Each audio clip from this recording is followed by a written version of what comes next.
నీవు ఆరోగ్యకరముగా ఉండాలి అంటే నీవు ఎక్కడికి రావాలంటే ఆరాధన జరుగు ప్రతిసారి కూడా నీవు దేవుని మందిరం అనబడిన గిలాదులోనికి నీవు రావాలి.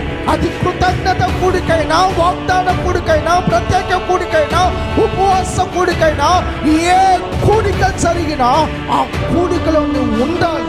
ఎందుకు అంటే అక్కడ నీకు ఔషధము దొరకదు, నీ రోగమునకు మందు దొరకదు.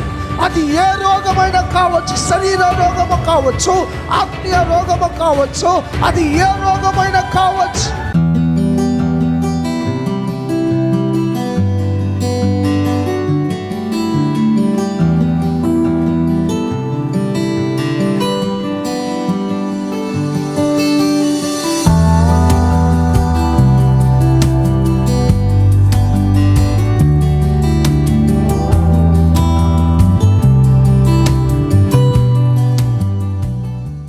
దేవుని నామమునకు మహిమ కలుగునుగాక. హల్లెలూయా, హల్లెలూయా. మరి యొక్క రాత్రి కాలం మరి నన్ను ఈ ప్రాంతానికి ఆహ్వానించినటువంటి దైవజనులకు, వారి కుటుంబానికి ప్రత్యేకమైన వందనములను తెలియచేస్తూ ఉన్నాం. హల్లెలూయా. మరి అనేక దినముల తదుపరి మరొకసారి మరి ఈ రీతిగా వాక్యము చెప్పడానికి మరి మొదటిగా ఇదే మొదటిసారి మరి ఈ మందిరంలోనికి రావడానికి మరి నాకు వీళ్ళు ఎవరు పరిచయం లేదు, కానీ మరి పాస్టర్ గారు మరి ఆనందోళ నాన్నతో చాలా సన్నిహిత సంబంధం. మరి వారి యొక్క ఆదరణ కూడికి మరి ఎక్కడ కనిపించినా చాలా సౌమ్యంగా మాట్లాడేటువంటి వారు పాస్టర్ గారు చనిపోయిన తర్వాత మరి కంప్లీట్గా మాకు ఆ సంబంధాలు తెగిపోయాయి.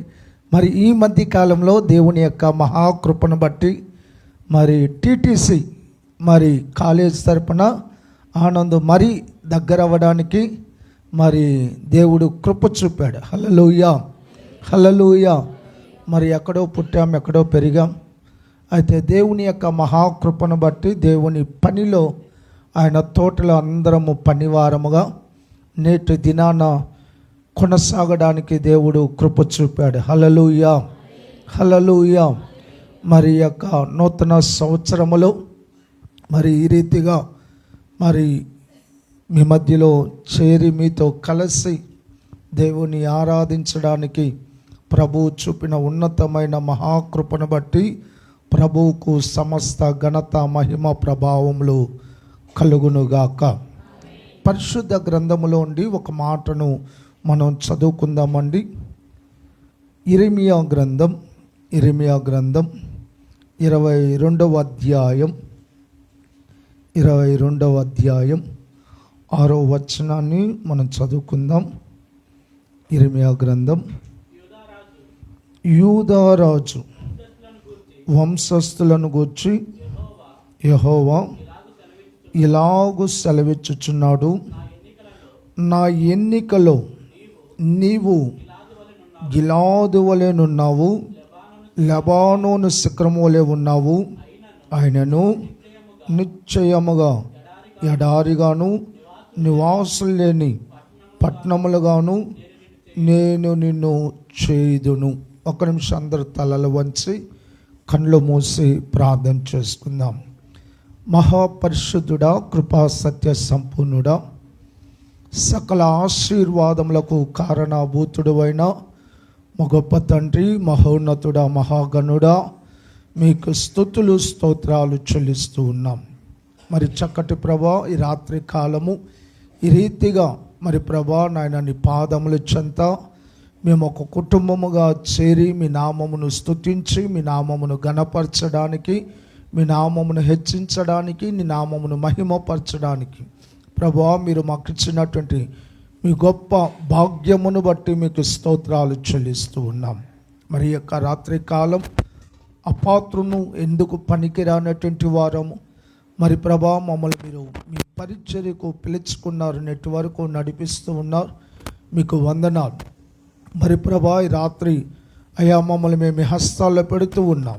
మమ్మల్ని విరుచుకోండి, వడ్డించండి, అనేకులకు దీవెనకరంగా మీరు మలచండి. ఈ రాత్రి మానవుని స్వరాన్ని మరుగుపరిచి మీ దైవ స్వరము నాయన నీ బిడలకు మీరు వినిపింపచేయండి. మరి ప్రభా ఈ రాత్రి వినగలిగిన చెవిని, గ్రహింపగలిగిన హృదయాన్ని ఈ రాత్రి మా ఒక్కొక్కరికి మీరు అనుగ్రహించి మీరు మహిమ పొందమని ప్రభువును రక్షకుడు యేసుక్రీస్తు నామములో ప్రార్థించి అడిగి వేడుకొనుచున్నాము తండ్రి, ఆమేన్. ఈ యొక్క రాత్రి కాలం ఈ చదవబడినటువంటి లేఖన భాగములో దేవుని వాక్యం సెలవిస్తూ ఉంది. నా ఎన్నికలో నీవు గిలాదు వలె ఉన్నావు అని దేవుని వాక్యము సెలవిస్తుంది. ఇంకా కూడా మీరు గమనిస్తే 60వ కీర్తన 7వ వచనాన్ని కూడా మీరు చదివితే ఇక్కడ కూడా మనం ఏం చదువుతామంటే గిలాదు నాది అని దేవుడు చెప్పడం మనం చూస్తూ ఉన్నాం. 60వ కీర్తన 7వ వచనాన్ని మీరు చదివితే గిలాదు నాది, మనషే నాది, ఎఫ్రాయిము నాకు శిరస్త్రాణము, యూదా నా రాజదండము. ఇక్కడ గమనించినట్లయితే గిలాదు నాది అని ఒక అధికారముతో ఆయన చెబుతూ ఉన్నాడు. మరి యొక్క భూమి మీద మనము ఎన్ని సంవత్సరాలు బ్రతికినా ప్రియమైన దేవుని బిడ్డలారా, దేవుని ఎన్నికలో మనం ఉండాలి. ఈరోజు మనం ఏమనుకుంటూ ఉన్నామంటే నేను ఎంత కష్టపడుతున్నా నన్ను ఎవరు గుర్తించడంలా, నన్ను ఎవరు పట్టించుకోవడంలా, నేను ఎంత ప్రయాసపడినా నాకు ఏమీ ఫలితము లేదు అని చెప్పేసి మానవుడు ఈరోజు తలంచుచు ఉన్నాడు. అయితే ఈ లోకములో ఎవరు మనల్ని గుర్తించినా గుర్తించకపోయినా, ఎవరి దృష్టిలో మనము పడినా పడకపోయినా యేసయ్య దృష్టిలో నీవు నేను ఉండాలి.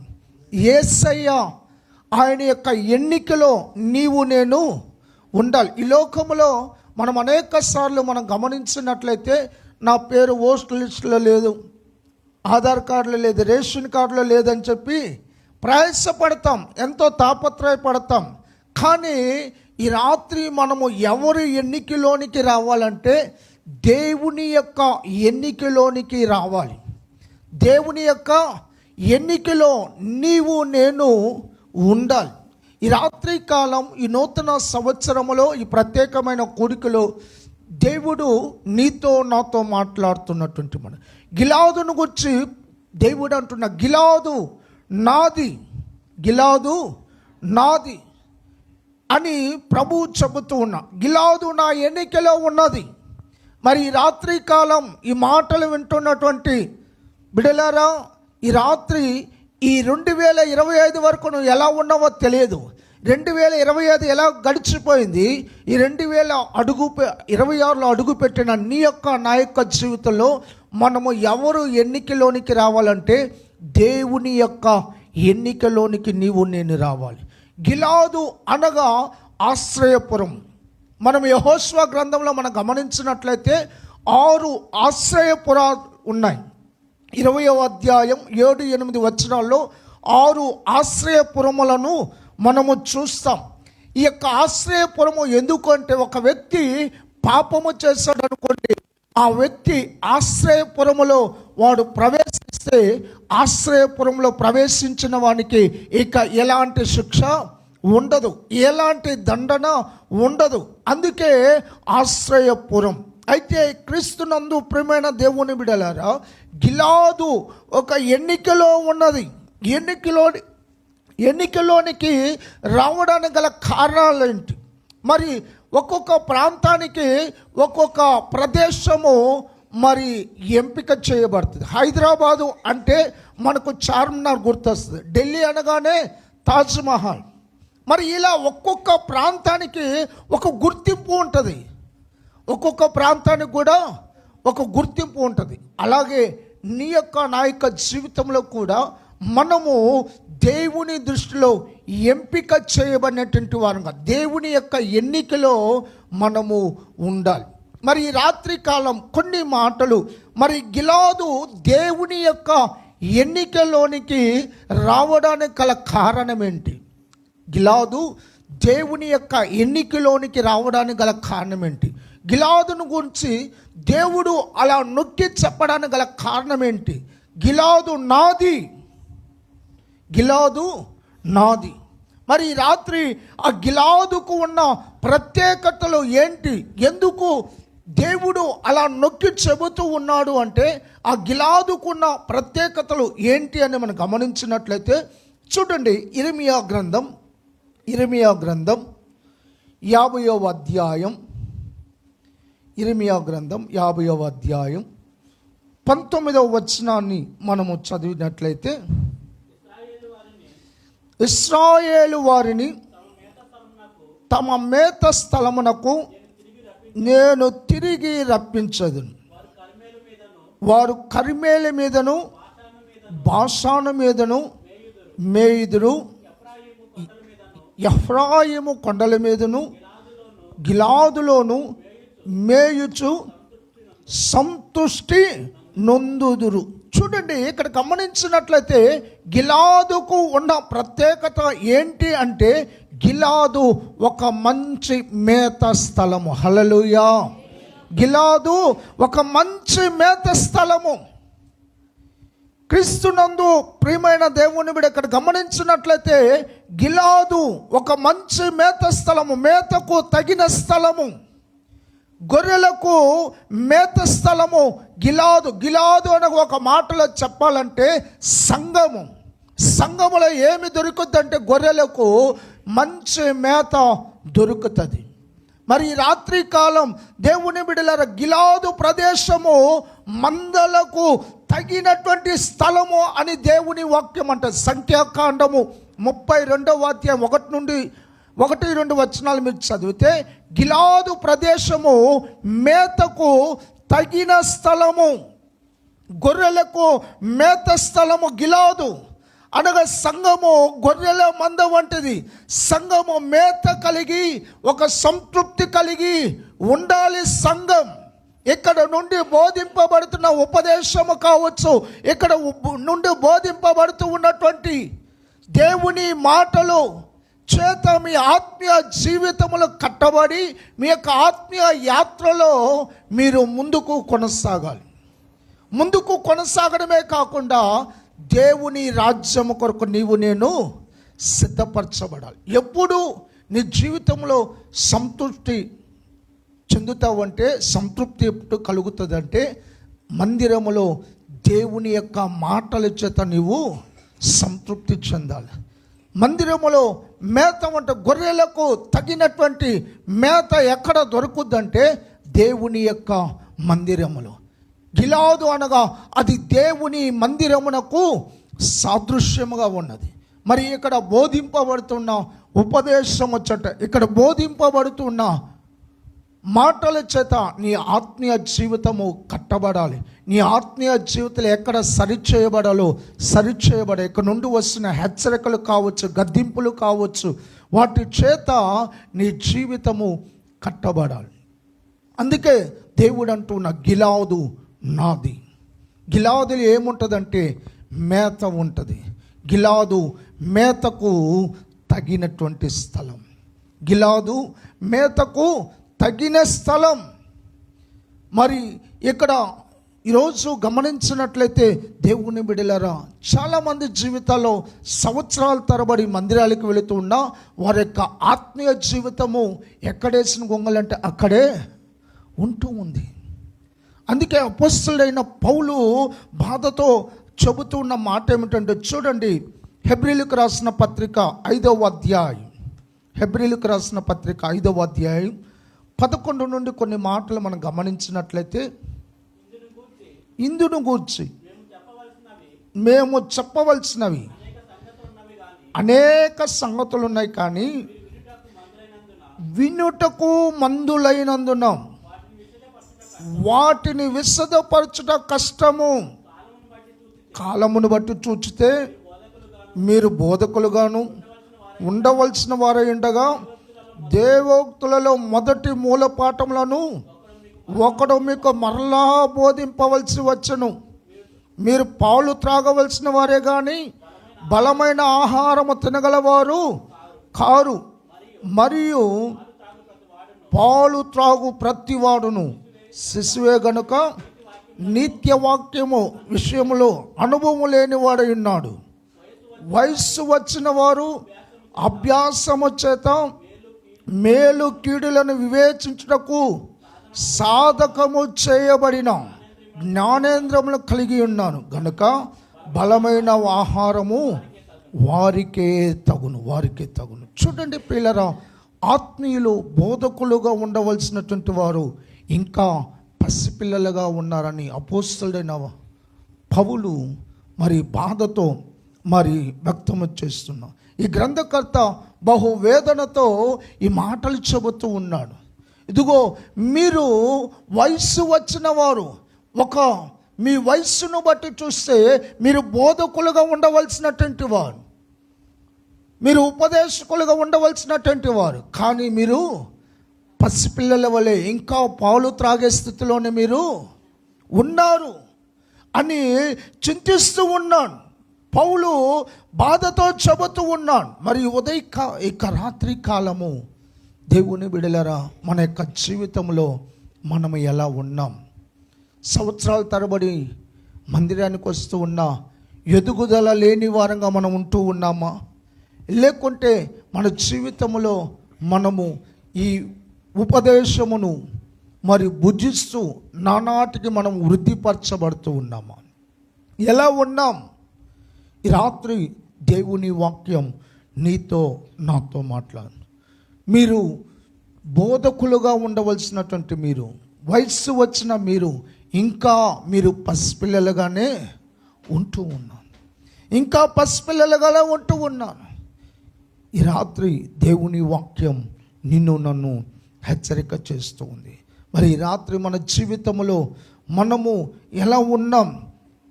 మరి సంవత్సరాల తరబడి దేవుని వాక్యమును భుజిస్తూ ఉన్న మన జీవితంలో ఎలాంటి ఫలితము లేని వారిగా, మరి నిన్ను బట్టి మరి సంఘము, మరి సంఘ సేవకురాలు సంతోషించగలుగుతున్నారా? గొర్రెలు ప్రతి నెల గొర్రెలు పిల్లలు వేస్తూ ఉండాలి. దినదినము వృద్ధిపరచబడుతూ ఉండాలి. క్షేమాభివృద్ధి చెందుతూ ఉండాలి. ఒక మొక్క వేస్తే ఆ మొక్క చెట్టు అయిన తర్వాత పూత పోసిన తర్వాత కాయలు కాస్తాయి. మరి ఈ రాత్రి నీవు నేను ఎలా ఉన్నాం? మరి గిలాదు మేత స్థలము, గిలాదు నాది అని దేవుడు చెబుతూ ఉన్నాడు. మరి ఈ రాత్రి నీవు నేను దేవుని ఎన్నికలోనికి రావాలి. ఈ రాత్రి దేవుని బిడ్డలారా, ఈ రాత్రి దేవుని వాక్యం నీతో నాతో మాట్లాడుతుంది. మరి ఈ రాత్రి మన జీవితంలో మనము ఎలా ఉన్నాం?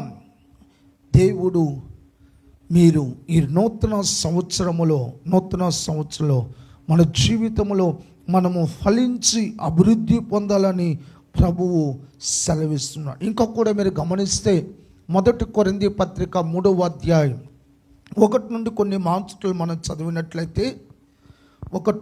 మాటలు మనం చదివితే, సహోదరులారా, ఆత్మ సంబంధులైన మనుషులతో మాట్లాడినట్టు నేను మీతో మాట్లాడలేకపోతిని. శరీర సంబంధమైన మనుషులే అనియు క్రీస్తునందు పసిబిడ్డలే అనియు మీతో మాట్లాడవలసి వచ్చెను. అప్పట్లో మీకు బలము చాలకపోయినందున పాలతోనే మిమ్మల్ని పెంచితిని కానీ అన్నముతో మిమ్మల్ని పెంచలేదు. మీరు ఇంకను శరీర సంబంధులై ఉండటం వలన ఇప్పుడును మీరు బలహీనులై ఉన్నారు కారా? మీరు అసూయు కలహమును ఉండగా మీరు శరీర సంబంధులై మనుష్య రీతిగా నడుచుకుని వారు కారా? ఒకడు నేను పౌలు వాడను, మరి ఒకడు నేను అపోల్లో వాడనని చెప్పునప్పుడు మీరు ప్రకృతి సంబంధులైన మనుషులు కారా? చాలు. చూడండి, ఇక్కడ పౌలు తన బాధను వ్యక్తం చేస్తున్నాడు. ఈ రాత్రి దేవుని బిడ్డలారా, మనము శరీర సంబంధమైనటువంటి వ్యక్తులుగా మనము నడుచుకొనక ఆత్మ సంబంధంగా మనము నడుచుకోవాలి. అప్పుడే సంఘము క్షేమాభివృద్ధి చెందుతుంది. అప్పుడే మన యొక్క ఆత్మీయ జీవితము క్షేమాభివృద్ధి చెందుతుంది.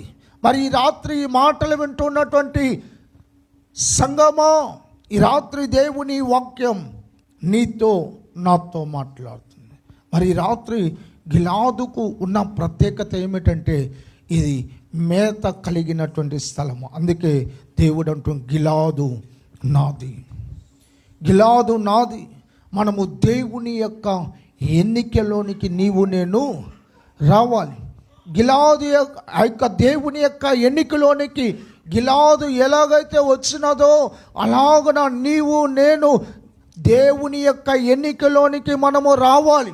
మనము ఎంత కాలము మనము భక్తి చేసినా దేవుని రాకడలో ఎత్తబడకపోతే దాని వలన ప్రయోజనము లేదు. ఇంతకాలం నువ్వు చేసిన భక్తి వ్యర్థం. ఇంతకాలం నువ్వు చేసినటువంటి ప్రార్థన, నువ్వు జీవించిన జీవితము వ్యర్థం. నువ్వు ఎంత కాలము భక్తి చేసినా నీ జీవితంలో దేవుని రాకడలో విడవబడితే దాని వలన ప్రయోజనం లేదు. దేవుని బిడ్డలారా, ఈ రాత్రి నువ్వు దేవుని రాకడలో నువ్వు ఎత్తబడాలి అంటే మనము దేవుని ఎన్నికలోనికి రావాలి. నేను చేస్తే దేవుడు అద్భుతాలు చేస్తూ ఉన్నాడు. నేను ప్రార్థన చేస్తే ఎలాంటి ప్రతికూలమైన పరిస్థితులైనా మార్చబడుతున్నాయని సంతోషించక మీ పేరులు జీవ గ్రంథంలో వ్రాయబడి ఉన్నాయని సంతోషించమని దేవుడు చెప్పాడు. మరి ఈ లోకంలో ఎక్కడ నీ పేరు వ్రాయబడిన దానివల్ల ప్రయోజనం లేదు. కానీ నీ పేరు ఎక్కడ వ్రాయబడాలంటే జీవ గ్రంథంలో నీ యొక్క పేరు వ్రాయబడాలి. జీవ గ్రంథంలో నీ పేరు నా పేరు వ్రాయబడాలి. మరి ఈ రాత్రి దేవుని వాక్యం నీతో నాతో మాట్లాడబడు. మరి ఈ రాత్రి మన జీవితంలో మనము ఎలా జీవిస్తూ ఉన్నాం? మనము దేవుని యొక్క ఎన్నికలోనికి మనము వచ్చుదముగాక. 2025 కంటే ఈ 2026లో మన యొక్క విశ్వాసం, మన యొక్క ఆత్మీయత, మన యొక్క ప్రార్థనా జీవితం అత్యధికముగా వర్ధిల్లునుగాక. మరి ఈ రాత్రి కాలం ఈ మాటలు వింటున్న దేవుని బిడ్డలారా, మన జీవితంలో 2025 ఎలాగో గడిచిపోయినదో మరి ఈ 2026లోనే ఇంకా దేవుని పాదములను మనము సమీపించుదాం. ఇంకా దేవునికి ఇష్టముగా బ్రతకడానికి మన జీవితాలను అప్పగించుకుందాం. ఏవైతే మన జీవితంలో దేవునికి మనలను దూరము చేస్తూ ఉన్నాయో వాటిని మనము తీసివేసుకుందాం. మరి క్రీస్తునందు ప్రియులారా, మనము ఈ లోకములో ఉన్నటువంటి మనలను బట్టి అనేకులు దేవుని యొద్దకు రావాలి. కానీ అనేకుల యొక్క రక్షణకు మనం అడ్డు గోడలుగా మనము ఉండకూడదు. మనలను చూచి మన యొక్క విశ్వాసం, మన యొక్క భక్తిని చూసి అనేకులు దేవుని యొద్దకు రావాలి. మరి ఈ రాత్రి దేవుని వాక్యం నీతో నాతో మాట్లాడుతుంది. రెండవదిగా మనం గమనించినట్లయితే గిలాదుకు ఉన్న ప్రత్యేకత ఏంటి అంటే, గిలాదు దేవుని ఎన్నికలోనికి రావడానికి గల కారణం ఏమిటంటే, చూడండి, న్యాయాధిపతుల గ్రంథం 11వ అధ్యాయం 1వ వచనాన్ని మీరు చదివితే, గిలాదు వాడైన యెఫ్తా పరాక్రమము కలిగిన బలాఢ్యుడు, అతడు వేశ్య కుమారుడు. క్రీస్తునందు ప్రియమైన దేవుని బిడ్డలారా, గిలాదులో ఎవరు ఉంటారంటే బలాఢ్యులు ఉంటారు. గిలాదులు ఎవరు ఉంటారు? బలాఢ్యులు అనగా బలవంతులు. మరి గిలాదు మొదటిగా అది మేతకు తగినటువంటి స్థలం, మంచి మేత కలిగిన సంఘం. రెండవదిగా సంఘములో ఎవరు ఉంటారంటే బలాఢ్యులు ఉంటారు. ఏ బలాఢ్యులు? శరీర బలమా, ఖండబలమా, ఆస్త, పేరు ప్రఖ్యాతుల ఇవేవి కాదు. ప్రియులారా, ఈ యెఫ్తాలో గమనించినట్లయితే ఒక సమర్పణ ఉంది. యెఫ్తాలో గమనించినట్లయితే ప్రతిష్టత ఉన్నది. మన జీవితంలో కూడా మన బలము ఎందులో ఉండాలంటే మన సమర్పణలో ఉండాలి, మన యొక్క ప్రతిష్టతలో ఉండాలి, మన యొక్క ప్రార్థనలో ఉండాలి. మరి ఈ యొక్క రాత్రికాలం దేవుని బిడ్డలారా, గిలాదు దేవుని ఎన్నికలోనికి రావడానికి గల కారణం ఏమిటంటే, గిలాదు అనగా బలాఢ్యులు ఉండేటి స్థలం. హల్లెలూయా, హల్లెలూయా. మరి ఈ రాత్రి కాలం దేవుని బిడ్డలారా, ఈ రాత్రి దేవుని వాక్యము నీతో నాతో మాట్లాడుతుంది. గిలాదులో ఒక ప్రతిష్ఠిత కలిగిన వారు ఉన్నారు, గిలాదులో సమర్పణ కలిగిన వారు ఉన్నారు, గిలాదులో ఒక తీర్మానము కలిగినటువంటి వారు ఉన్నారు. దేవునికి ఒక్కసారి మాటిచ్చినాక తన ప్రాణము పోయిన ఆ మాట వెనుకకు తీసుకోకూడదు. అదే సమర్పణ. ఈరోజు సమర్పణ అంటే ఎలా ఉన్నదంటే, ఎప్పుడు పడితే అప్పుడు మార్చుకోవచ్చు అన్నట్టుగా బ్రతుకుతూ ఉన్నాను. సమర్పణ అన్నాక ఒక్కసారి బలిపీఠం మీదకి వచ్చిన తరువాత అది ఖాళీ బూడిదవ్వాలి, కానీ సగము ఖాళీ సగము కాలకుండా ఉండడానికి వీలు లేదండి. ప్రతిష్ఠిత అంటే అది. ప్రతిష్ఠిత కూడా ఎలా ఉండాలంటే, ఒక్కసారి దేవునికి ప్రతిష్ఠించుకున్న తర్వాత మరలా నీవు చనిపోయేంత వరకు నీ ప్రతిష్ఠిత మారకూడదు, నీ సమర్పణ మారకూడదు, నీ త్యాగము మారకూడదు. ఒకసారి దేవునికంటూ మనము సమర్పించుకున్న తరువాత ఎన్ని ఇబ్బందులు వచ్చినా, ఎన్ని అవరోధాలు వచ్చినా, ఎన్ని కఠినమైన ప్రతికూలమైన పరిస్థితులు వచ్చినా ఆ యొక్క స్థితుల్లో చనిపోవడానికైనా సిద్ధపడాలి, కానీ ఏ మాత్రము కూడా ఆ ప్రతిష్టతను మార్చకూడదు, ఆ సమర్పణ నుండి వెనకకు తొలగకూడదు. యెఫ్తాలో దానిని మనం చూస్తాం. యెఫ్తా తాను యుద్ధానికి వెళుతూ ఉన్నప్పుడు, యెఫ్తా ఇంటి నుండి వెళుతూ ఉన్నప్పుడు దేవునితో ఒక తీర్మానము చేసుకుంటాడు. ఇదిగో, నేను యుద్ధములో జయము పొంది మరలా నేను తిరిగి వచ్చినప్పుడు నా ఇంటి నుండి ఏదైతే నాకు ఎదురు పడుతుందో అది నేను నీకు అర్పిస్తానని తీర్మానం చేసుకున్నాను. అలాగూ తాను యుద్ధములో జయము పొంది వస్తున్న తన తండ్రిని ఎదుర్కోవడానికి తన ఇంటి నుండి తంబురాలతో నాట్యముతో తన కుమార్తె తను ఎదుర్కోవడానికి వచ్చింది. తన కుమార్తె అని ఏమాత్రము కూడా ఆయన తన యొక్క తీర్మానమును మార్చుకోలే, తమ సమర్పణను మార్చుకోలే, దాన్ని నెరవేర్చాడు. మరి ఈ రాత్రి ఈ మాటలు వింటున్న దేవుని బిడ్డలారా, గిలాదులు ఎవరు ఉంటారంటే బలాఢ్యులు ఉంటారు. ఎలాంటి బలాఢ్యులు అంటే సమర్పణలో బలము కలిగినటువంటి వారు, ప్రతిష్ఠతలో బలము కలిగినటువంటి వారు. మరి ఈ రాత్రి విశ్వాసములో బలము కలిగినటువంటి వారు. ఈ రాత్రి క్రీస్తునందు ప్రియమైన దేవుని బిడ్డలారా, ఈ రాత్రి దేవుని వాక్యం నీతో నాతో మాట్లాడుతూ ఉన్నది. మరి ఈ రాత్రి మన యొక్క సమర్పణలో మనలో ఆ బలము కలిగి ఉన్నామా? మన ప్రతిష్ఠతలో బలము కలిగి ఉన్నామా? అందుకే రోమీయులకు రాసిన పత్రిక 12వ అధ్యాయం 1వ వచనంలో మనం గమనించినట్లయితే, మీ యొక్క శరీరములను సజీవ యాగముగా కాబట్టి సహోదరులరా, పరిశుద్ధమును దేవునికి అనుకూలమునైన సజీవ యాగముగా మీ శరీరములను ఆయనకు సమర్పించుకున్నడని దేవుని వాత్సల్యమును బట్టి మిమ్మును బ్రతిమాలు కొనుచున్నాను.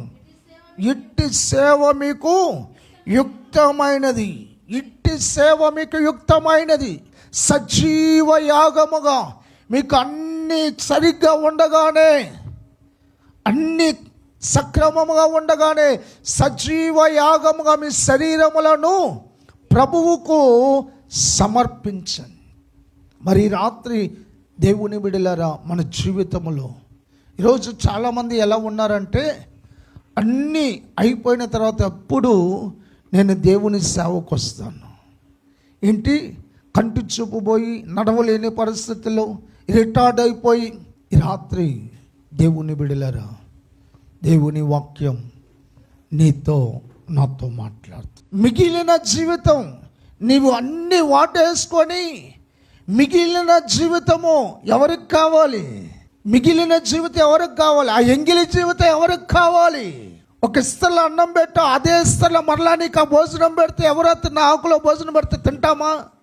ఇష్టపడతామా? ఆ ఎంగిలి జీవితం ఎవరికి కావాలి? ఈ రాత్రి దేవుని వాక్యం నీతో నాతో మాట్లాడుతుంది. సజీవ యాగముగా అనగా నీకు అన్ని సక్రమముగా ఉండగాని మరి రాత్రి దేవుని బిడ్డలారా, మీ శరీరములను సజీవ యాగముగా సమర్పించుకుని మిమ్మల్ని బ్రతిమాలు కొనుచున్నాను అంటాడు. మరి రాత్రి దేవుని బిడ్డలారా, రాత్రి దేవుని వాక్యం నీతో నాతో మాట్లాడుతా. అబ్రహాము సజీవ యాగము తన కుమారుడైన ఇస్సాకును బలి ఇవ్వడానికి తాను వెనకంచు వేయాల. ఆదికాండం 22:12 మనం చదువుతాం. దేవుడు అడుగుతా, ఇదిగో నీకు ఒక్కడై ఉన్నటువంటి నీ కుమారుని నీవు నాకు వెనుదీయలేదు కనుక ఇందు నిమిత్తము నీవు దేవునికి భయపడువాడవని నేను ఎరుగుదునంటాడు. అప్పుడు ఆయన ఆ చిన్నవాని మీద చెయ్యి వేయకము, అతన్నేమి చేయకము, నీకు ఒక్కడై ఉన్నాం, నీ కుమారుని నాకు వెనుదీయలేదు గనుక నీవు దేవునికి భయపడువాడవని ఇందువలన నాకు కనబడుచున్నదని. మరి ఈ రాత్రి దేవుని బిడలరా, ఈ రాత్రి దేవుని వాక్యం నీతో నాతో మాట్లాడుతుంది. క్రీస్తునందు ప్రియులరా, దేవుని యొక్క మహాకృపను బట్టి దేవుడు, మీరు 1990వ సంవత్సరంలో ప్రభువుని నమ్ముకున్నాం. నేను కూడా ఒక హైందవ కుటుంబంలో జన్మించినటువంటి వ్యక్తిని, హైందవ కుటుంబం నుండి రక్షింపబడిన వ్యక్తిని. మరి మా నాన్న మంచి అనారోగ్యంలో ఉన్న పరిస్థితుల్లో మరి దేవుని నమ్ముకున్నారు. మరి మా నాన్నతో పాటు అలాగూ మా కుటుంబం అంతా దేవుని మందిరానికి వెళ్ళడానికి ప్రారంభించాం. మరి 1996వ సంవత్సరం 5వ నెల 5వ తారీఖున మరి కల్వరి ఇవాంజలికల్ ఫెలోషిప్లో నేను జైపాల్ గారి చేతుల మీద బాప్తిసం పొందాను. మరి 91 నుండి 98 వరకు దైవ సేవకుల దగ్గర నేను ఉన్నాను. జైపాల్ గారి దగ్గరే నేను రక్షింపబడ్డాను. ఆయన దగ్గరే ఎదిగాం. మరి ఆ తదుపరి మరి బయటకు వచ్చి మరి అలాగూ దేవుని పరిచర్యలో మరి 2000 నుండి 2000 సంవత్సరం నుండి పరిపూర్ణమైన పరిచర్యకు వచ్చాం. మరి ఆ 1996లో 4వ తారీఖు రాత్రి అందరము కూడా ఒక 30-40 మంది ఉంటాం. ఆ రాత్రి మేమందరము కూడా బాప్తిసం తీసుకునే వారందరూ కూడా ప్రార్థన చేస్తూ ఉన్నప్పుడు దేవుడు ఇరిమియా గ్రంథం 1వ అధ్యాయం 5వ వచనంతో దేవుడు నాతో మాట్లాడు, ఇదిగో నీవు నీ తల్లి గర్భంలో పిండముగా రూపింపబడక మునిపే నేను నిన్ను ఎన్నుకున్నాను, నేను నిన్ను ప్రతిష్ఠించి నిన్ను జనములకు నాయకునిగా చేస్తానని ప్రభువు నాతో మాట్లాడాడు. మరి మాట్లాడితే ప్రియులరా, ఆ రోజు ఆ వాగ్దానం తీసుకున్న అయిపోయింది. ఇంకా అంతటితో మర్చిపోయాం. ఆ వాగ్దానాన్ని మర్చిపోయిన తర్వాత మరి నేను యథావిధిగా పని చేసుకుంటూ ఉన్నాను. నేను కూడా ఎలా ఉండేవాడినంటే అమావాస పౌర్ణమి దినములలో మంచానికి మాత్రమే పరిమితం అయిపోయేవాడిని. అనగా చీకటి శక్తులతో అలాగూ శోధింపబడుతూ మరి అలాగూ ఇంటికి మంచానికి పరిమితం అయిపోయేవాడు. అయితే దేవుని యొక్క మహాకృపను బట్టి ఆ చేతబాడు చిల్లంగి మాంత్రిక శక్తుల నుండి ప్రభువు నన్ను విడిపించాడు. మరి ఆ 96లో ఆ వాగ్దానం, ఆ బాప్తిసము 5వ తారీఖు బాప్తిసము తీసుకున్నాం. మరి అలాగూ దేవునిలో కొనసాగుతూ ఉన్నాము. కానీ మరి ఆ యొక్క బాప్తిసం పొందిన మరి 3 సంవత్సరాలకు మరలా నేను ఫిట్స్ వచ్చి అలాగూ బలహీనత గురే, అలాగా బలహీనతగా తరచుగా నాతో పోరాడుతూ ఉన్నప్పుడు దైవ సేవకులు గారు, మరి ఇప్పుడు మా పాస్టర్ గారు ఐజక్ చార్లీ గారు, వారు మరి తిమోతి గారు ఒక పెద్ద ఆయన ఉండేవారు. వారు ఒక రాత్రి మా ఇంట్లో ప్రార్థన చేస్తూ ఆ మధ్యరాత్రి వేళ దేవుడు మాతో మాట్లాడాడు, ఇదిగో దేవుడు నిన్ను సేవకు పిలుస్తూ ఉన్నాడు, నీవు పరిచర్యకు వస్తే నీ యొక్క బలహీనతల నుండి నీవు విడిపించబడతావు, లేకుంటే తరచుగా ఇదే పరిస్థితి అని చెప్పేసి మరి దైవ సేవకులు మాట్లాడడం జరిగింది. మరి మాట్లాడినప్పటికీ అప్పటికి కూడా మరి కొద్ది రోజులు అలాగూ పనిచేస్తూ మరి ఆ యొక్క పార్ట్ టైంగా పరిచర్ల సేవకులతో పాటు మరి వెళుతూ ఉండేవారు. అయితే దేవుని యొక్క మహాకృపను బట్టి ఆ యొక్క 98, 99లో మరి డిప్లొమా మరి థియాలజీ చేసి మరి 2000లో సంపూర్ణమైన పరిచర్యకు రావడం జరిగింది. మరి సంపూర్ణమైన పరిచర్యకు వచ్చిన తర్వాత మరి అంతకుముందు ప్రతి సంవత్సరము కూడా మేము మరి పోట్లూరులో చుట్టుప్రక్కల ప్రాంతాల ఆయా ప్రదేశాల మేనల్లో సువార్త కూడికలు ప్రతి సంవత్సరము కూడా సంఘం తరపున జరుపుతూ ఉండేవారు.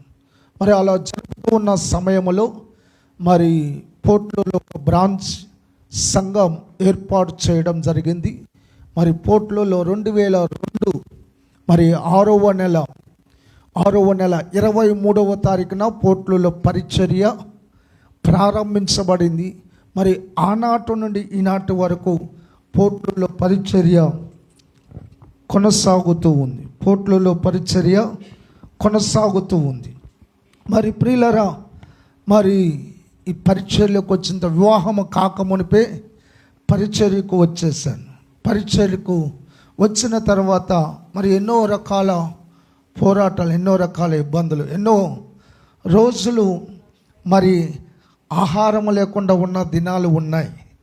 మరి అప్పట్లో గమనించినట్లయితే వారం కానుక 10 రూపాయలు, 11 రూపాయలు, 12 రూపాయలు ఇలా వచ్చాయి. అప్పట్లో 2002, 2003లో 2002లో నేను పోట్లూరుకు వచ్చాను. 2003లో వివాహమైంది. మరి ఒంటరిగా ఉన్నప్పుడు ఎలాగో గడిచిపోతుంది. ఫ్యామిలీ అయిన తర్వాత కష్టం.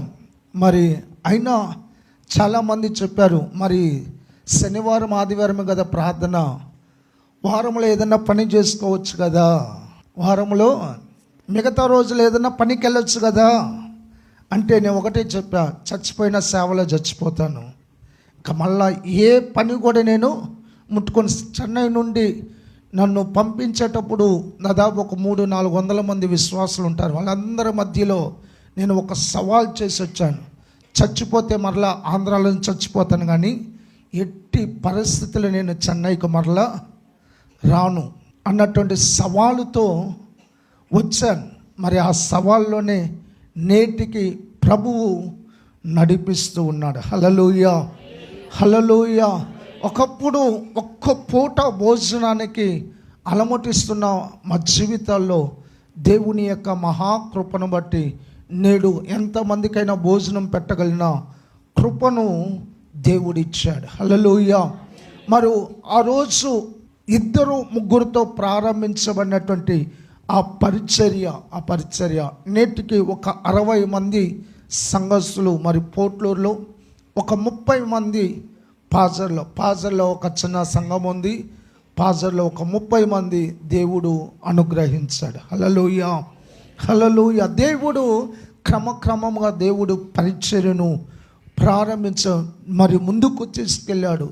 మరి ప్రియమైన దేవుని బిడ్డల, ఇవన్నీ కూడా కేవలం దేవుని యొక్క కృప. మా యొక్క బలము, మా యొక్క పరాక్రమం ఏమి కూడా కాదు. కేవలం దేవుని యొక్క కృపలో మేము ముందుకు వెళుతూ ఉన్నాం. కనుక మన యొక్క సమర్పణ మారకూడదు. ఎన్ని పోట్లు, ఎన్ని అవరోధాలు వచ్చినా, ఎన్ని శ్రమలు వచ్చినా మన యొక్క సమర్పణ మారకూడదు, మన యొక్క ప్రతిష్టత మారకూడదు.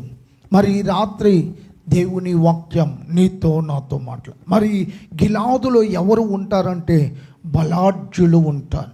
ఎందులో బలాఢ్యులు అంటే సమర్పణలో, ప్రతిష్టతలో బలాఢ్యులు. మరి రాత్రి కాలం దేవుని బిడలరా, దేవుని యొక్క మహాకృపను బట్టి మరి 2018 నుండి ప్రతి సంవత్సరము కూడా 7 రోజులు మనోహరమైన ఉపవాస పండుగలు పోట్లూరులో జరిగించడానికి దేవుడు కృప చూపుతూ ఉన్నాడు. అందరూ ఈ గుడ్లూరు మండలం అంతా ఆశ్చర్యపడేది ఏంటంటే, అయ్యా 3-4 రోజులు మీటింగ్ పెట్టడానికే మేము తలక్రిందులం అయిపోతున్నాం, 7 రోజులు ఎలా సాధ్యపడుతుంది? 7 రోజులు ఎలా సాధ్యపడుతుంది అంటే నేను ఒకటే చెప్తాను, దేవుని యొక్క కృప. మేము జీరో, మా దగ్గర ఏమీ లేదు. దేవుని యొక్క కృపతో మేము ముందుకు వెళుతూ ఉన్నాం. హల్లెలూయా, హల్లెలూయా. మరి దేవుని యొక్క కృప ద్వారా దేవుని పని దేవుడు జరిగిస్తాడు. హల్లెలూయా. ఇది మన యొక్క ఇంటి పని, మన సొంత పని కాదు, దేవుని పని. ఆయన చేసుకుంటూ వెళుతాడు. మరి క్రీస్తునందు ప్రియుల కరోనా టైంలో కూడా ఈ మీటింగ్స్ ఆగలేదండి. డేట్లు మారాయి కానీ మీటింగ్స్ అయితే ఆగలేదు. 7 రోజులు కరోనా టైంలో కూడా ఈ మీటింగ్స్ జరిగించాం. అలా జరిగించడానికి ప్రభువు కృప చూపాడు. మరి క్రీస్తునందు ప్రియులరా, ఈ రాత్రి కాలం దేవుని వాక్యం నీతో నాతో గిలాదు నాది అనడానికి, గిలాదు ప్రభు యొక్క ఎన్నికలోనికి రావడానికి కారణం, గిలాదు మంచి మేత కలిగిన స్థలం. సంఘము ఒక మంచి మేతను కలిగి ఉంటుంది. రెండవది, గిలాదు దేవుని ఎన్నికలోనికి రావడానికి గల కారణం, గిలాదు బలాఢ్యులు ఉండే స్థలం. హల్లెలూయా, హల్లెలూయా. మన ప్రార్థనలో బలము ఉండాలి.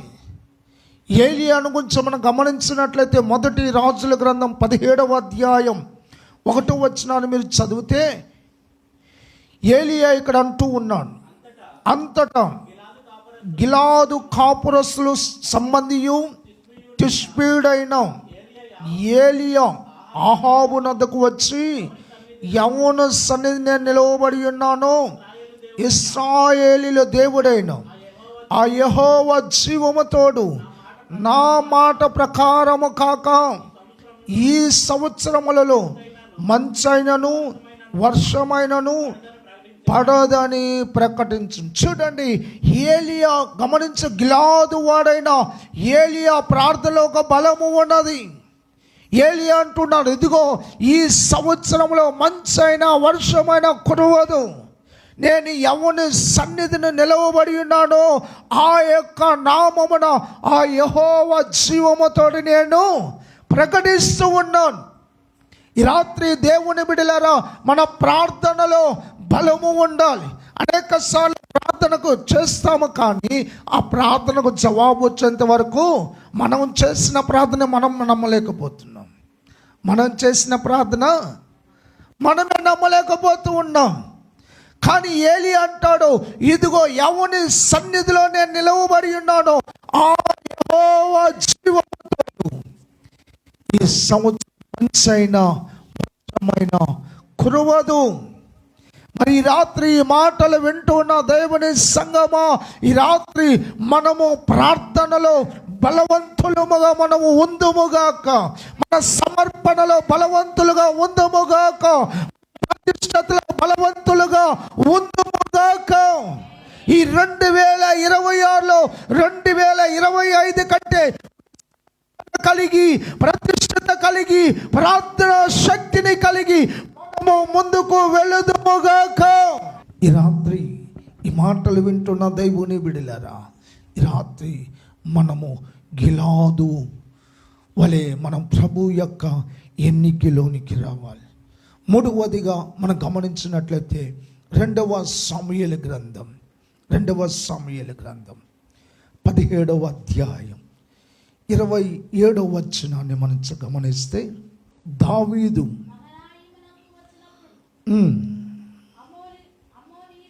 అమోరీల పట్టణస్థుడైన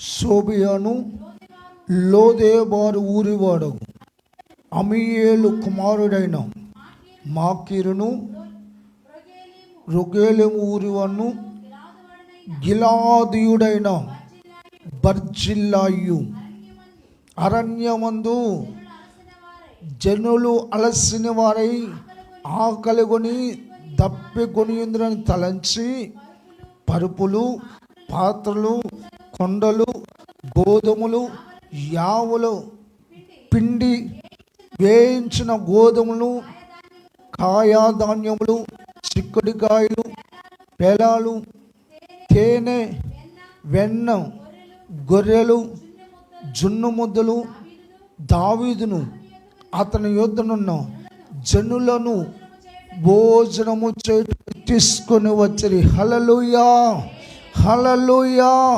ఇక్కడ గమనించినట్లయితే బర్జిల్లాయిని గమనిస్తూ ఉన్నాం. గిలాదీయుడైన బర్జిల్లాయి, ఇతడు పరిచర్య ఆత్మ కలిగినటువంటి వాడు. ఇతను పరిచర్య ఆత్మ కలిగినటువంటి వాడు, పరిచర్య భారము కలిగినటువంటి వాడు, పరిచర్యలో ఇతను బలవంతుడు. మరి ఈ రాత్రి దేవుని బిడ్డలారా, దేవుని సంఘములో నువ్వు ఏ ఆత్మతో ఉన్నావు? పరిచర్య ఆత్మ కలిగి ఉన్నావా, లేకుంటే ఏ ఆత్మను కలిగి ఉన్నావు?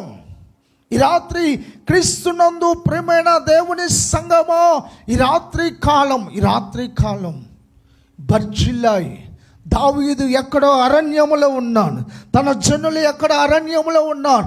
ఆ అరణ్యములో ఉన్న వ్యక్తికి ఈ బర్జిల్లాయి తన ఇంటి నుండి తనకు కావలసిన ఆహార పదార్థాలు, తనకు మాత్రమే కాదు తనతో ఉన్న ప్రజలందరికీ.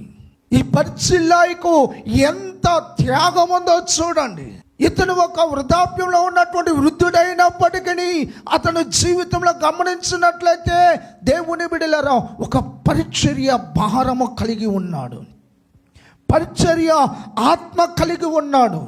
మరి మీరు చాలా మంచివారు, కానీ కొన్ని స్థలాల్లో సంఘాలు ఎలా ఉంటారంటే పని చేసే మనసు ఉండదు, పెత్తనం చేసే మనసు ఉంటుంది. ఏంటి? పని చేసే మనసు ఉండదు, పెత్తనం చేసే మనసు ఉంటుంది.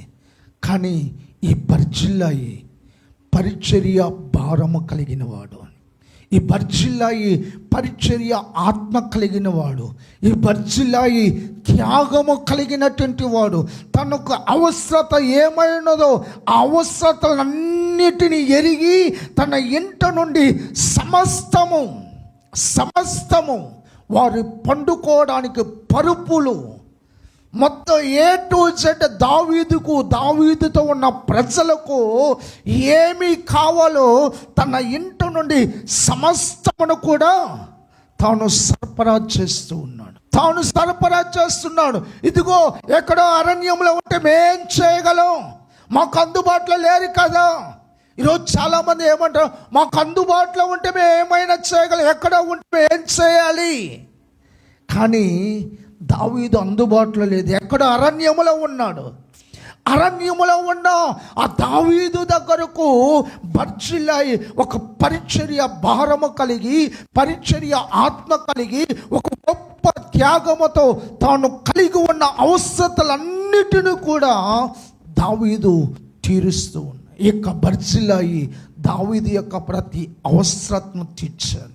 ఈరోజు సంఘము ఎలా ఉండాలంటే, సంఘము ఒక బర్జిల్లాయి మనస్సు కలిగి ఉండాలి. హల్లెలూయా, హల్లెలూయా. బర్జిల్లాయి వలె సావుకుని యొక్క అవసరత ఏమైనదో ఎరిగి గ్రహించి సావులో ఉన్న ప్రతి కొదువును తీర్చేవారముగా మన ముందుగా 2026లో. మరి ఈ రాత్రి ఈ మాటలు వింటున్న దేవుని బిడ్డలారా, ఈ రాత్రి దేవుని వాక్యం నీతో నాతో మాట్లాడుతూ ఒక బర్జిల్లాయికున్న ఆ సమర్పణ, ఆ పరిచర్య ఆత్మ, ఆ పరిచర్య భారం నీవు నేను ఈ 2026లో మనము కలిగి ముందుకు వెళుదుముగాక. మరి ఈ రాత్రి దేవుని వాక్యం నీతో నాతో మాట్లాడుతుంది. మరి ఈ బర్జిల్లాయి పరిచర్య ఆత్మ కలిగినటువంటి వాడు. గిలాదులో ఉన్న ప్రత్యేకత ఏమిటంటే, గిలాదులు ఎవరు ఉన్నారంటే పరిచర్య భారము కలిగిన వారు ఉన్నారు, పరిచర్య పట్ల దాహము కలిగిన వారు ఉన్నారు, పరిచర్య ఆత్మ కలిగిన వారు ఉన్నారు. పరిచర్య కొరకు ఎంతైనా ప్రయాసపడగలిగినటువంటి వ్యక్తి ఉండేటి స్థలమే ఈ యొక్క గిలాదు. మరి ఈ రాత్రి ఈ మాటలు వింటున్న దేవుని సంగమా, ఈ రాత్రి దేవుని వాక్యం నీతో నాతో మాట్లాడు. యేసు ప్రభు వారే ఆయన టవాలు కట్టుకుని నడుముకు ఆయన పరిచర్య చేశాడు.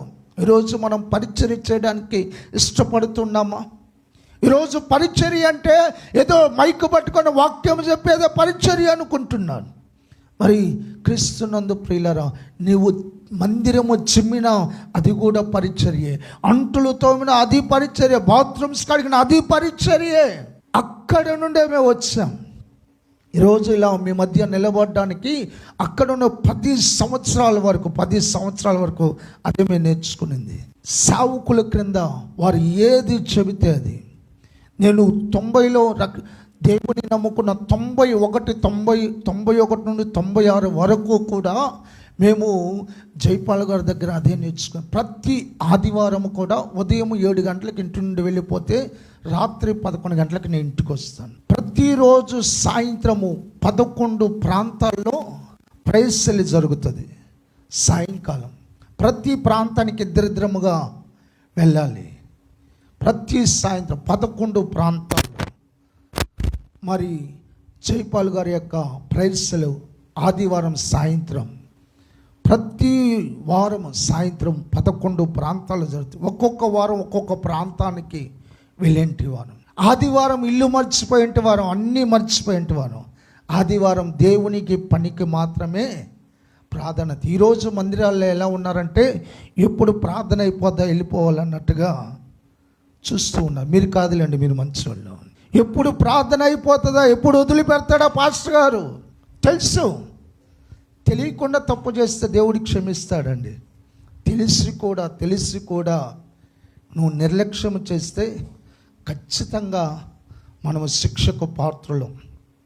ఖచ్చితంగా 100% శిక్షకు పాత్రలు మనం. మరి ఈ రాత్రి క్రీస్తునందు ప్రియులారా, నాకు పాజర్లో ఉదయకాలం 8 గంటలకు ఆరాధన, 8 గంటల నుండి 10 గంటల వరకు పాజర్లో. కానీ నేను 7 గంటలకల్లా సిద్ధపడిపోతుంది. ఇదిగో మాతో ఉన్నాడు ఒక అబ్బాయి, ఆ అబ్బాయి ఇంకొక అబ్బాయి వస్తారు. 7:30 కల్లా పాజర్లో ఉంటాం. నేను ఎటు వెళ్ళినా ఎవరన్నా వాళ్ళిద్దరు అన్నదమ్ములు ఉన్నారు, ఎవరో ఒకరు నాతో వస్తారు. పాస్టర్ గారు కూడా తెలుసు, ఎక్కడ మంచిగా డ్రమ్ కొడతారు, పాటలు పాడతారు, ఎటు వెళ్ళినా నాతో వస్తారు. దేవుని బిడ్డలారా, ఈ యొక్క రాత్రికాలం గిలాదు దేవుని ఎన్నికలోనికి రావడానికి గల కారణం ఏమిటంటే, గిలాదు మేతకు తగిన స్థలం, గిలాదులో బలాఢ్యులు ఉండే స్థలం, గిలాదులో పరిచర్య ఆత్మను కలిగిన వారు ఉండే స్థలం, పరిచర్య భారము కలిగిన వారు ఉండే స్థలం. మరి యేసు ప్రభు వారే ఆయన పరిచర్య చేశాడండి. లూకా సువార్త 22వ అధ్యాయం 27వ వచనాన్ని మనం గమనించినట్లయితే, గొప్పవాడెవడో, భోజన పంక్తిని కూర్చుండేవాడా, పరిచర్య చేయవాడా? పంక్తిని కూర్చుండేవాడే కదా. అయినను నేను మీ మధ్య పరిచర్య చేయువాని వలె ఉన్నాను, పరిచర్య చేయువాని వలె ఉన్నాను. మరి ఈ రాత్రి నీ యొక్క నా యొక్క జీవితంలో మనము ఎలా ఉన్నాం? ఈ రాత్రి దేవుని వాక్యం నీతో నాతో మాట్లాడుతుంది. 4వదిగా ఇర్మియా గ్రంథం 8వ అధ్యాయం 22వ వచనాన్ని మనం గమనించినట్లయితే, ఇర్మియా గ్రంథం 8వ అధ్యాయం 22వ వచనం.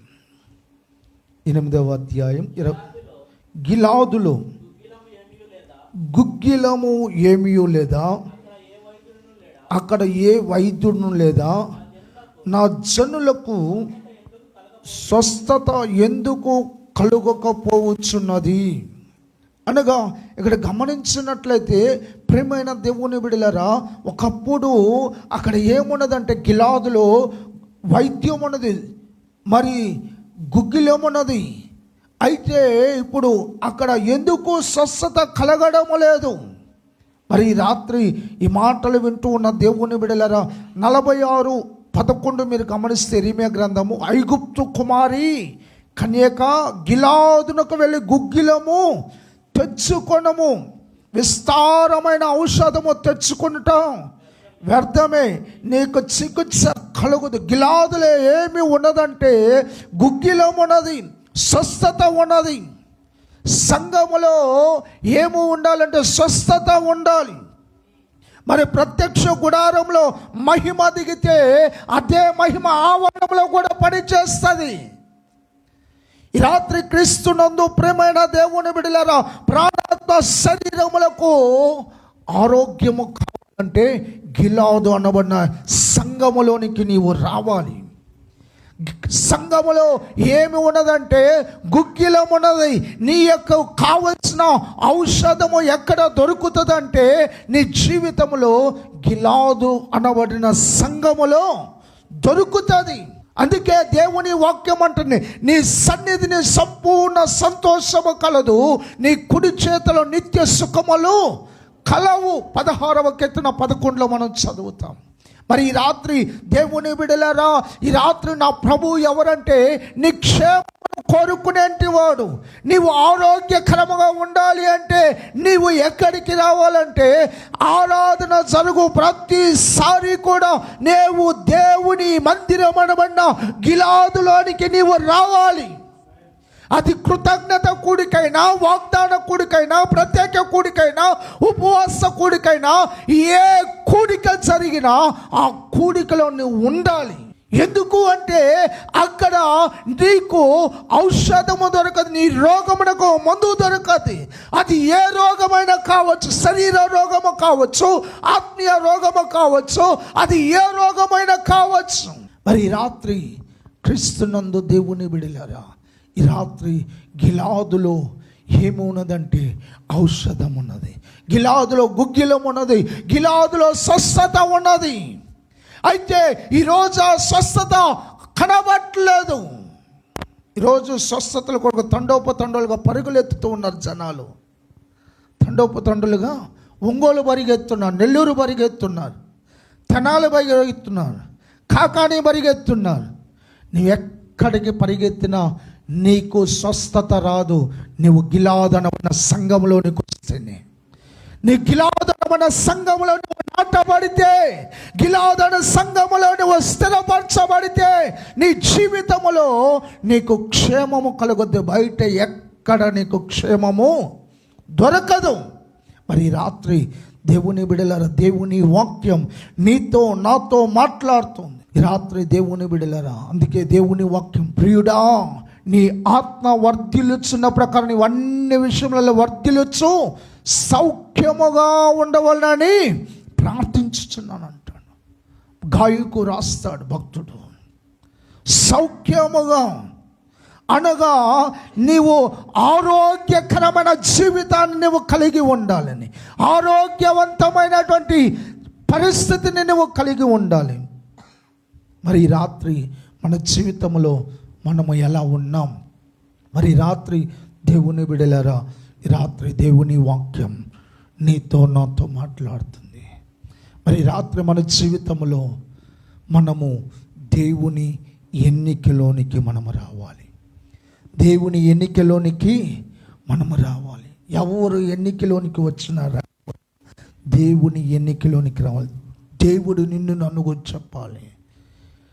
గిలాదు నాది అని ఎలాగైతే ఆయన పలుకుతున్నాడో అలాగే ఈమె నా కుమార్తె, ఇతను నా కుమారుడు అని ప్రభువు నిన్ను నన్ను గురించి చెప్పాలి.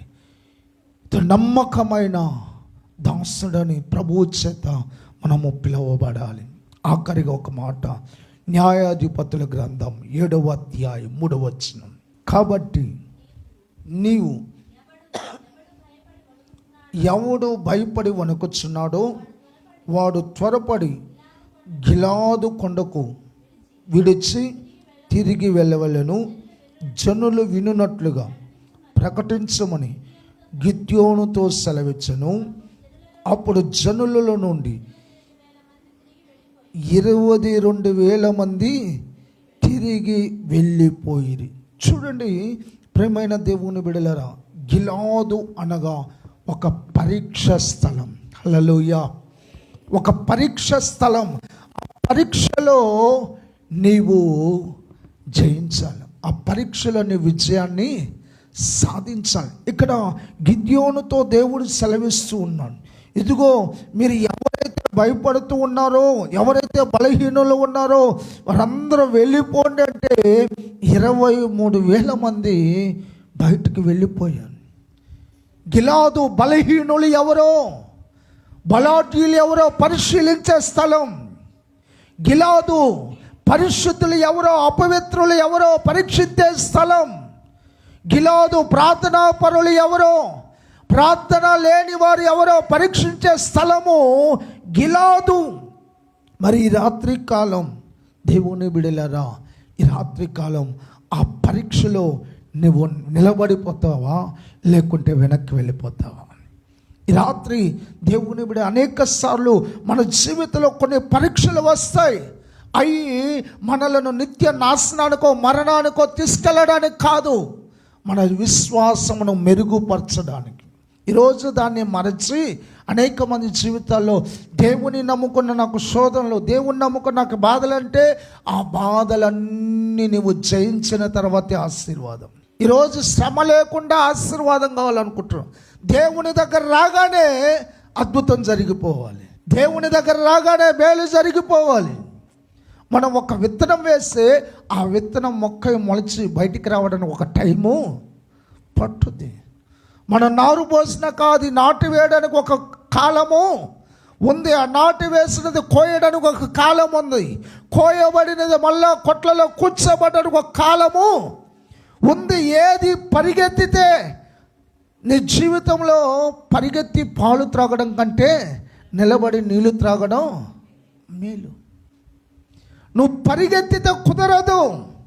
నీ ముందు ఉన్న ప్రతి పరీక్షలో నీవు జయించాలి. మరి ఈ రాత్రి క్రీస్తునందు ప్రియమైన దేవుని బిడ్డలారా, ఈ రాత్రి దేవుని వాక్యం నీతో నాతో మాట్లాడుతుంది. మరి ఈ రాత్రి క్రీస్తునందు ప్రియమైన దేవుని బిడ్డలారా, ఈ రాత్రి దేవుని వాక్యం నీతో నాతో మాట్లాడుతుంది. మరి ఈ రాత్రి మన జీవితంలో మనము ఎలా ఉన్నాం? మరి ఈ రాత్రి దేవుని బిడ్డలారా, ఈ రాత్రి దేవుని వాక్యం నీతో నాతో మాట్లాడుతుంది. మరి ఈ రాత్రి కాలం మన జీవితంలో మనము ఎలా ఉన్నాం? మన ముందు ఉన్న పరీక్షలో మనము జయించే వారంగా ఉన్నామా, లేకుంటే వెనకకు తిరిగిపోయే వారముగా ఉన్నామా? మరి ఇక్కడ గమనించినట్లయితే దాదాపు 32,000 మంది వస్తే 22,000 మంది వెళ్ళిపోయారు. ఆ 22,000 మందిలో కూడా 10,000 మంది మిగిలితే, ఆ 10,000 మందిలో ఎందరు మిగిలారంటే యుద్ధానికి వెళ్ళగలిగిన 300 మందే మిగిలారు. గిద్యోను అంటాడు, ఇదిగో ఈ 300 మంది చాలు నువ్వు యుద్ధం చేయడానికి. అంటే మిగతా వారందరూ కూడా బలహీనులు, భయపడేంటి వారు. ఈరోజు నీ జీవితంలో ఎదురవుతున్న పోరాటాలను చూసి భయపడి దేవుని విడిచి వెనక్కి వెళ్ళిపోతున్నావేమో. నీ జీవితంలో ఎదురవుతున్న సమస్యలను చూసి భయపడి వెనక్కి వెళ్ళిపోతూ ఉన్నావేమో. రాత్రి దేవుని బిడ్డలారా, గిలాదు ఒక పరీక్ష స్థలం. నీ ముందు ఒక పరీక్ష ఉంది, ఆ పరీక్షలో నీవు జయము పొందాలి. దేవుని బిడ్డలారా, ఈరోజు చాలామంది ఎలా ఉన్నారంటే వారమంతా పనికి వెళుతున్నారు. మీరు ఆదివారం వస్తేనే కూలి ఇస్తామంటే ఆదివారం కూడా మందిరం మానేసి పనికి వెళ్ళేంటి వారు ఉన్నారు. వాడికే భయపడి ఆదివారం పనికి వెళ్ళకపోతే రేపు కాలం రాబోతుంది, నువ్వు యేసు దేవుడు అని చెబితే నిన్ను చంపేస్తామని రెండవ మణిపూర్గా మారబోతాం మన ఆంధ్ర కూడా. అప్పుడేం ఒప్పుకుంటాం? అప్పుడెక్కడ నిలబడతాం? దీనిలోనే బలహీనులమైపోతే మరి రేపు ఇంకా పరిస్థితులు ఘోరంగా ఉంటాయి. మరి అప్పుడేం నిలబడతాం మనం? రాత్రి దేవుని బిడ్డలారా, దేవుని వాక్యము నీతో నాతో మాట్లాడుతుంది. గిలాదు అనగా ధైర్యవంతులు ఉండేటి స్థలం, బలాఢ్యులు ఉండే స్థలం. బలహీనులు కాదు, బలవంతులు ఉండే స్థలం గిలాదు. మరి రాత్రి నువ్వు బలహీనుడుగా ఉండడానికి దేవుడు కోరుకోవట్లే. మరి ఈ రాత్రి దేవుని బిడ్డలారా, ఈ రాత్రి దేవుని వాక్యం నీతో నాతో మాట్లాడుతుంది. మరి ఈ రాత్రి మన జీవితంలో మనము ఎలా ఉన్నాం? యేసుక్రీస్తు ఆయన యూదా గోత్రపు సింహం. ఆయన పిల్లలమైనటువంటి మనము సింహపు పిల్లల్లాగానే మనము ఉండాలి. ఆ పిల్లతో అడుగుతాడు యేసు ప్రభు, నీవు రాజు అంటే, అవును నీవు అన్నట్టే నేను రాజును. యోహాను సువార్త 18:37లో మనం చదువుతాం. మరి ఈ రాత్రి దేవుని బిడ్డలారా, మన జీవితంలో దేవుని వాక్యం నీతో నాతో మన గిలాదు ప్రభువు యొక్క ఎన్నికలోనికి రావడానికి గల కారణాలు ఏంటో మనం చూస్తాం. గిలాదు వాటి మేతకు తగినటువంటి స్థలం, గిలాదులో బలాఢ్యులు ఉండే స్థలం, గిలాదులో పరిచర్య ఆత్మ కలిగిన వారు ఉండే స్థలం, గిలాదులో స్వస్థత ఉన్నది, గిలాదులో ఔషధం ఉన్నది. గిలాదు ఒక పరీక్ష స్థలం, గిలాదు ఒక పరీక్ష స్థలం. దేవుని బిడలారా, ఈ రాత్రి దేవుని వాక్యం నీతో నాతో మాట్లాడుతుంది. మరి ఈ రాత్రి మన జీవితాల్లో మనం ఎలా ఉన్నామండి? ఈ రాత్రి దేవుని వాక్యం నీతో నాతో మాట్లాడుతుంది. ఈ రాత్రి మన జీవితంలో మనం ఎలా ఉన్నాం? మన ముందు ఉన్నటువంటి పరీక్షల్లో మనము జయం పొందే వారంగా ఉన్నామా? ఆ పరీక్షను చూసి వెనక్కి వెళ్ళిపోతున్నామా? చాలామంది సంవత్సరం అంతా బడిగిపోతారు, కానీ పరీక్షలప్పుడు బడి ఎగ్గొడతారు పిల్లలు. ఎందుకంటే ఎగ్జామ్ అనే బడికి వెళ్ళకూడదు. మరి ఈ రాత్రి మనము అలా బలహీనులుగా ఆ పారిపోయే గుంపులో మనము ఉండకూడదు. పారిపోయే గుంపులో మనం ఉండకూడదు. మరి క్రీస్తునందు ప్రియమైన దేవుని బిడ్డలారా, మరి అలెగ్జాండర్ అన్నటువంటి ఒక గొప్ప రాజు, మరి యుద్ధము ముమ్మరంగా జరుగుతూ ఉంటే మరి ఒక వ్యక్తి సైనికుడు ఆ యుద్ధములో నుండి పారిపోతూ ఉంటే అతను చూశాడు, పట్టుకొని ఎవరు అంటే ఇదిగో పారిపోతున్న వ్యక్తిని అతను పట్టుకొని, ఎందుకు పారిపోతున్నావు? యుద్ధము ముమ్మరంగా జరుగుతూ ఉండగా అని అతని మందలించిన పేరేంటంటే అలెగ్జాండర్. ఒకటి, నీ పేరైనా మార్చుకో, నీ జీవితాన్ని మార్చుకో. యుద్ధము ముమ్మరంగా జరుగుతూ ఉన్నప్పుడు యుద్ధములో ముందుకు వెళ్ళవలసిన నీవు పిరికి పందలని వెనుకకు పారిపోతున్నావు.